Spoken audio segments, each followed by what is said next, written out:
Assalamu alaikum.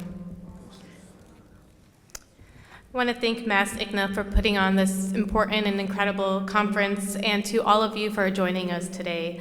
I'm honored to speak to you all today alongside Dr. Jasser Auda and Rami Kawas.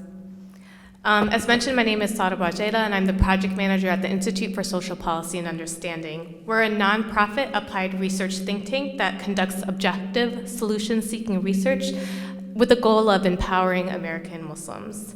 So I spent the last almost 3 years, working on the Reimagining Muslim Spaces project. And today I'll share some of the findings some of our findings and recommendations from our inclusivity brief. But I want to start by talking about why we took on this project. We wanted to do a project on mosque inclusivity and effectiveness because mosques and masajid, they matter.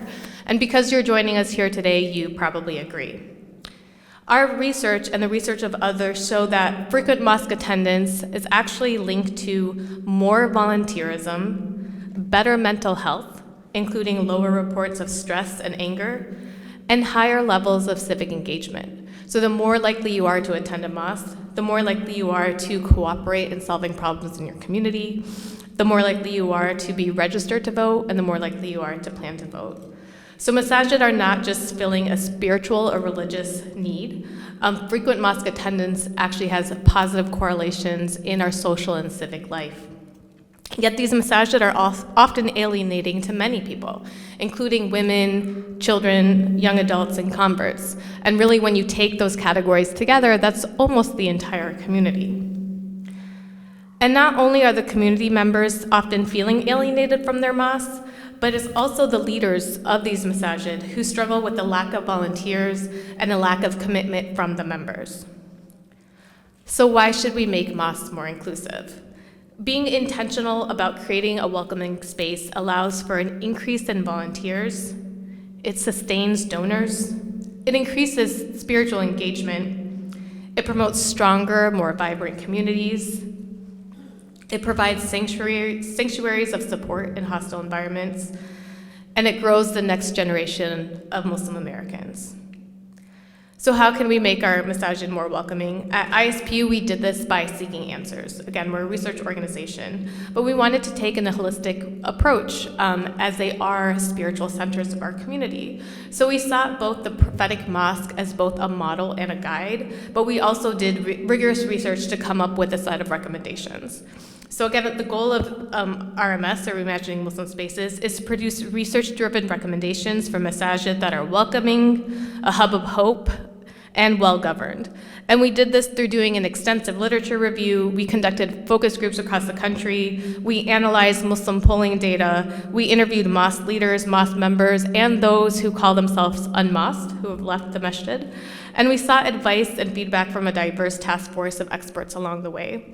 And what we developed was this report that I'll be citing recommendations from today, but we also have a series of case studies that cover everything from imam recruitment to free health clinics, a community toolkit that actually empowers individuals to conduct workshops in their own community. So if you like what you hear today, you can actually put on an entire workshop in your community using our tools.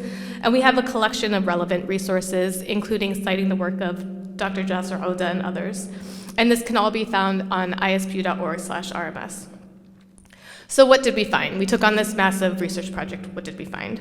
I actually want to begin with some of our findings from ISPU's annual American Muslim poll. It's a nationally representative poll that we do of the American Muslim community every year, and share some of the demographics of our community. And I think that's important to set the stage because depending on the community that you're a part of,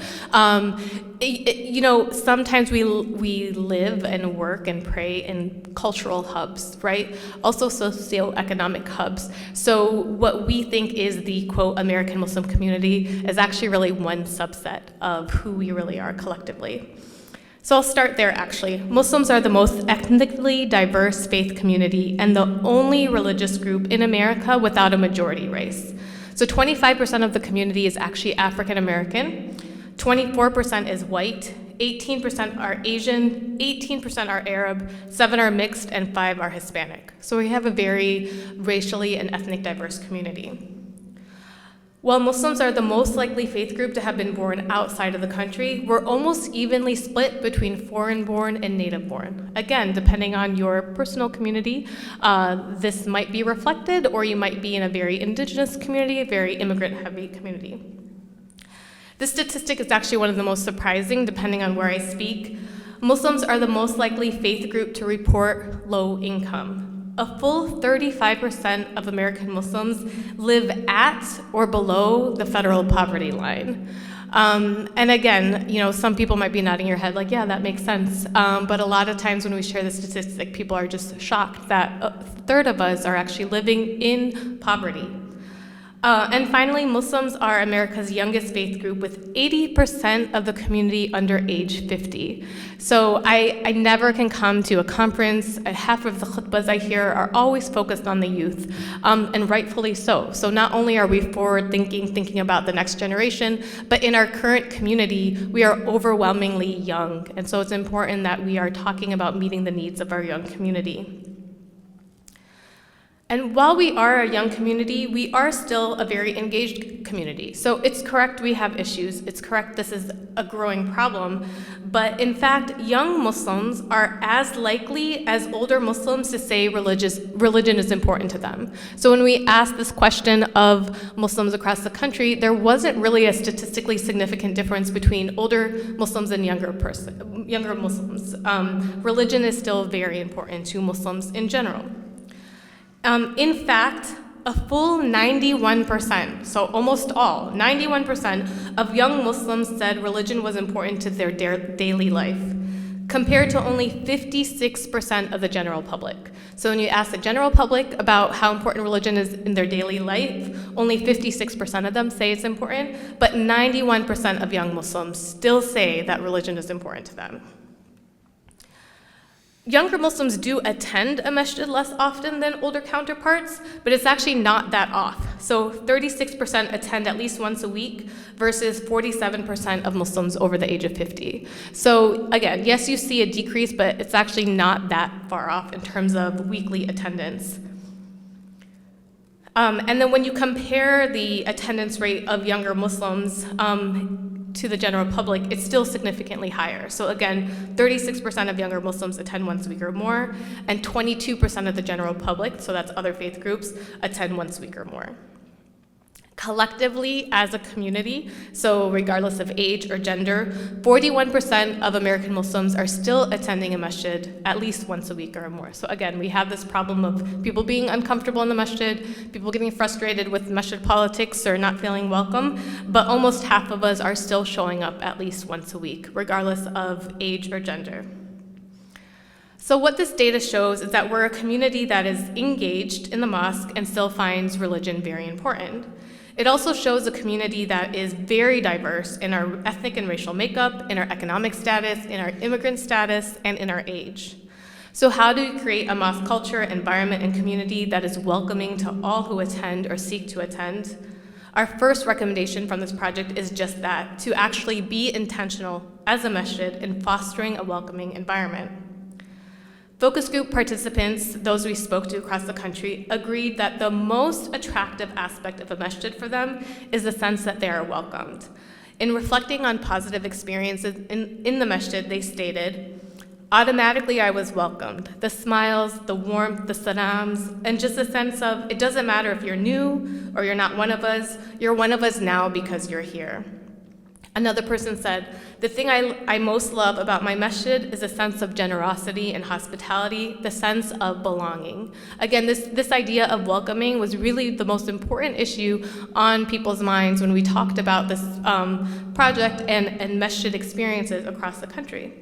So how can you develop this sense of community, a sense of belonging? One way we recommend doing this is actually forming a welcoming committee in your masjid. And this is a group of people, men and women, that's reflective of the community, so don't just pick like 4 Arabs, or 4 South Asians. Make sure it's diverse, make sure it has older people and younger people. And it's actually their job, they volunteer to do this, to give salam and assistance to all who enter the masjid around Jummah, like someone who's just standing at the front door with a smiling face, welcoming people as they come in. They can also strike up conversations afterwards to get to know people and encourage people to get involved in the events and the committees of the masjid. So while we actually recommend forming a welcoming committee, the onus of creating a welcoming space can't be the responsibility of one committee, and that's it. So we need to develop a culture of everyone, all the congregants, all the members of your community being welcoming. And we encourage doing this by focusing on the spreading of salam. The Prophet ﷺ said, "You will not enter paradise until you believe, and you will not believe until you love one another. So spread salam among yourselves." So as individual community members, we don't have to wait for the welcoming committee. We don't have to wait for the leadership. We can make it a point to say salam to the people praying next to us.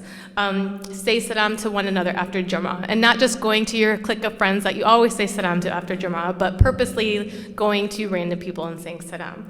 If you notice a new face, someone you don't recognize in the masjid, make it a point to go and say salam to them at some point while you're at the masjid. And for our mosque leaders, our imams can and should give khutbahs on being welcoming. This is a concept that is stressed in our prophetic teachings. There's many hadith about the way we treat one another, and it should be a part of the regular messaging that comes from our imams. And then for masjid leadership, they should model this behavior. So our masjid leaders should be the most welcoming in the community and the ones that you are seeing greeting the people and greeting the people with a smiling face. Another theme that emerged from our focus group work was a desire for masajid to be relevant, and this was especially important from the young adults that we spoke to. Again, when reflecting on positive masjid experiences, one of our participants said, "They give extremely relevant khutbahs, so every time it seems that it's not some really abstract concept, it's usually something that's very relevant, that they can actually implement, things that they see every day in their lives." Another young adult said, "I just want something relevant." So in order to stay relevant, our recommendation is that masjids should invite inspiring, knowledgeable speakers and khatibs who can speak eloquently and powerfully on a number of topics of interest in the community. And these are topics that are both spiritual and worldly. And I think this need has become increasingly important as people are constantly bombarded with a never-ending news cycle of gloom and doom. I mean, in this last year, when you look at the news cycle, it wasn't even just week to week, day to day, it was like hour to hour. We're faced with new issues that we're grappling with, and we're looking for a place to either help us make sense of the world right now, or just give us some refuge from how crazy the world feels right now. And so when people walk into a masjid seeking that refuge, and they're talking about abstract topics that feel very out of touch with reality. I mean, people in general, but also young adults, they are not feeling like a masjid is a place now that they can come and get that spiritual grounding that so many of us are speaking.